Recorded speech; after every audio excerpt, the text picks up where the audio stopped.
A far cry from your superpowered Boy Scout in spandex undies, New Line Cinema's smash hit The Mask, starring Jim Carrey, began its life in the wonderful world of comic books. The Mask is unlike any character that you've ever seen, either in print or in film. Blending insane humor and cutting-edge antics, the whirling dervish of a madman was inflicted on an unsuspecting public in 1983 by Dark Horse Comics publisher and founder Mike Richardson.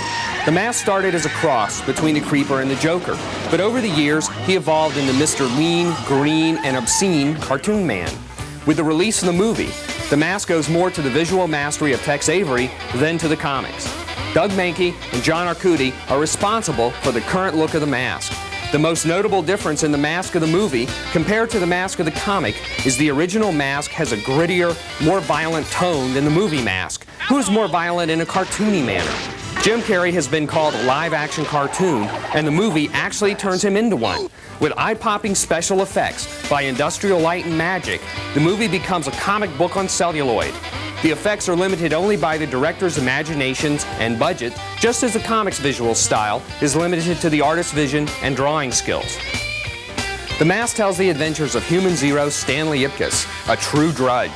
His going-nowhere life is changed when he comes upon an ancient Viking mask. When he puts it on, he becomes an indestructible, wisecracking, lime-green-faced character with all the powers of a cartoon.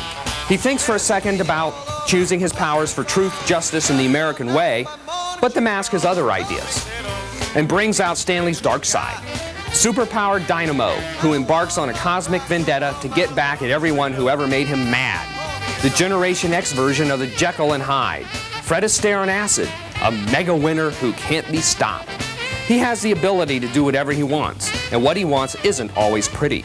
Look at how the Mask gleefully goes after a gang that annoyed him. Wouldn't you like to see sleazy mechanics get theirs just as they got you? Is there a teacher you don't like? The Mask is waging war on everyone and anything. In the comic, the overall violence keeps escalating. Stanley has a girlfriend, Kathy, who is his foil because she's the one with guts. The Mask has a similar effect on her as well. The comic follows the trail of destruction as the Mask is moved from person to person, turning them all into violent lunatics. As each person evolves, we get a vicarious thrill of seeing the Mask ravage all in its way. It's like it brings your innermost desires to life. You become some sort of love-crazy wild man. But the price is high.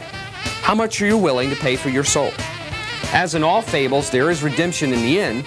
Good does win over evil, but the taste of power is mighty sweet, and there's always more for the asking. The movie does an excellent job of translating the elements of the comic onto the big screen. Jim Carrey's over-the-top performance shows why he's the best physical comedy actor working today, and ILM special effects will just blow you away.